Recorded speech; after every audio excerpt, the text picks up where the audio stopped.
Hello students, I am Dr. Umesh Bansod from the Department of English, J.M. Patel College, Bhandara, Maharashtra. In today's lecture, we shall try to understand context or background portion of Macbeth, a drama written by William Shakespeare. बहुत सारे जो important tragedies को हम समझने का प्रयास करते हैं शेक्सपियर के, उसमें एक इम्पोर्टेंट ट्रेजेडी है मैकबेथ। वो भले ही किंग लियर, हैमलेट हो या जूलियस सीजर हो, ऐसे बहुत सारे हिस्टोरिकल ड्रामास को हमने इसके पहले भी समझने का प्रयास किया, पर मैकबेथ एक स्पेशल ट्रेजेडी बन जाती है जब हैमलेट जैसे एक साइको एनालिसिस का मौका हमें यहाँ पर भी मिलता है। कुछ इंपॉर्टेंट सोलिलोक्विज के माध्यम से हम मैकबेथ के किरदार को यहाँ समझने का प्रयास करते हैं, पर इन सारी बातों को, इस कहानी के बैकग्राउंड को, कैरेक्टर्स को समझने के साथ साथ और एक अहम हिस्सा हमें समझने होता है जिसे हम बैकग्राउंड कहते हैं। 16वीं शताब्दी में लिखे गए जो फेमस ट्रेजेडीज थी उसमें विलियम शेक्सपियर का 1601 से लेकर 1608 तक का जो दौर है वो एक इम्पॉर्टेंट पीरियड समझा जाता है जब चारों उनके इम्पॉर्टेंट ट्रेजेडीज इस दौर में लिखी गई थी। And therefore, the creation of Macbeth also becomes an important part for us to discuss. Macbeth was first published, as it is commonly believed, in 1623 in the first folio edition of Shakespeare's plays. Shakespeare के dramatic writing को या ऐसे poetic career को अगर अलग अलग हिस्सों में अगर हम बांटते भी हैं तो 1623 में ये विश्वास किया जाता है कि विलियम शेक्सपियर ने मैकबेथ को पब्लिश किया था। And in all probability it was written between 1605 and 1606। ऐसा माना जाता है कि 1605 और 1606 के दरमियान ये ड्रामा लिखा गया था। And the earliest account of its being staged is dated April 20, 1610. तो ऐसा मानते हैं कि अप्रैल 20, 1610 ईस्वी में पहली बार इस ड्रामा का मेंशन हुआ था। It was for the first time performed on the stage. The source of which Shakespeare derived the germ of the story of Macbeth is Holinshed's Chronicles of England, Scotland and Ireland. 1577 में published हॉलिनशेड्स के जो chronicles of England, Scotland और Ireland ये book है, ये महत्वपूर्ण रूप से सोर्स माना जाता है मैकबेथ के कहानी का और ड्रामा का। Popularly known as Holinshed's Chronicles, and it was the same source that Shakespeare used for his historical plays and the tragedy of King Lear. ये हॉलिनशेड्स का ही क्रॉनिकल्स थे कि जिसको महत्वपूर्ण सोर्स के रूप में विलियम शेक्सपियर ने अपने बहुत सारे हिस्टोरिकल ड्रामास के लिए और किंग लियर जो एक महत्वपूर्ण ट्रेजेडी है, इन सारे अलग अलग ड्रामास के लिए उन्होंने सोर्स के रूप में हॉलिनशेड्स क्रॉनिकल्स का प्रयोग किया है। In the source text Macbeth is just a noble ruler, but Shakespeare's play presents him in a different light. अब हिस्टोरिकल रेफरेंस अगर देखा जाए तो मैकबेथ एक राजा बनता है, एक सेनापति है, पर शेक्सपियर ने इस किरदार को भी एक अलग अंदाज में इस ड्रामा के माध्यम से पेश करने का प्रयास किया है। Here we come across the story of noble, a valiant general who is brought to his damnation in such a manner that the tragic denouement arouses pity and terror. इतने बड़े ओहदे पर रहने के बावजूद भी एक वैलियंट जनरल को या एक नोबल मैन को किस प्रकार से दुर्गति को प्राप्त हासिल होना पड़ता है और कैसे उनके जिंदगी में जो उतार आता है वो भय और दया कैसे पैदा करता है उनके प्रति, ये सारी सब कुछ बातें विलियम शेक्सपियर ने इस ड्रामा के माध्यम से दिखाने का प्रयास किया है।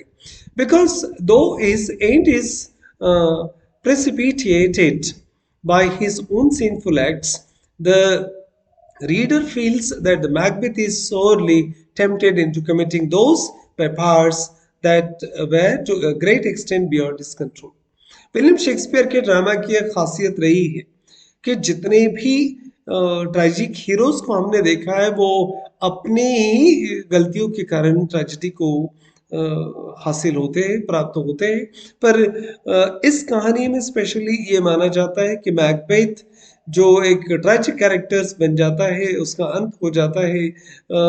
ऐसा मानते हैं कि कुछ super natural powers three witches वगैरह के माध्यम से एक अहम रोल अदा करते हैं और खुद मैकबेथ का उनके ऊपर कोई कंट्रोल नहीं होता।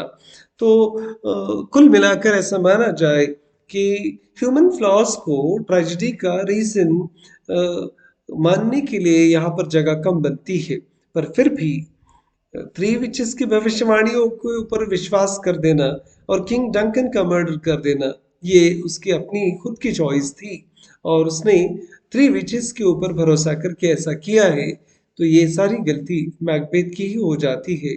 और इन Macbeth supernatural elements exercise their power over the protagonist in the form of witches and ghosts. Supernatural elements इस कहानी में बखूबी दिखाई देते हैं, वो बैंकों का भूत हो या फिर थ्री विचेस हो, ये सारे अपने सुपर नेचुरल पावर्स को एक्सरसाइज करते हैं और प्रभाव इतना कि मैकबेथ जैसे कैरेक्टर्स को भी अपने लपेटे में लेकर उसका अंत कर देते हैं। Shakespeare could not have introduced devils in tragedy because in Elizabethan drama devils were associated with the comic genre। Comic genre के साथ में इस प्रकार के डेविल्स के कैरेक्टर्स शेक्सपियरियन इरा में कॉमेडी में आते थे। इसलिए शेक्सपियर ने बखूबी जॉनर के अलग अलग स्वभाव को समझकर उन्होंने फिर डेविल्स का इंट्रोडक्शन मैकबेथ में नहीं किया। उनके स्थान पर उन्होंने थ्री विचेस को और घोस्ट का उन्होंने इंट्रोडक्शन ज़्यादा बेहतर समझा। The three witches of Macbeth on the other hand create an atmosphere of terror culminating in a great tragedy। ये थ्री विचेस, ये तीन चुड़ैल है जो इस कहानी में एक हॉरर, एक टेरर से भरा हुआ एक माहौल बनाती है। And it is not known whether Shakespeare himself believed in such parts. अब ये बात दावे के साथ नहीं कही जा सकती क्या विलियम शेक्सपियर भी इस प्रकार की शक्तियों में विश्वास करते थे, शायद इतिहास को पता नहीं। What seems to be more likely is that he only intended to use the three witches to serve a specific dramatic purpose। पर एक बात यहाँ पर हमें स्वीकार करनी होती है कि एक नाटकीय प्रभाव के लिए, ड्रामेटिक इन्फ्लुएंस के लिए शेक्सपियर ने थ्री विचेस का बहुत बखूबी स्केलफुली इस्तेमाल इस ड्रामा में किया है। The plague Macbeth has 5 acts. 5 अलग अलग एक्ट्स में बटा हुआ ये ड्रामा है। The acts are further divided into scenes. अलग अलग सीन में ये एक्ट्स तब्दील होते हैं।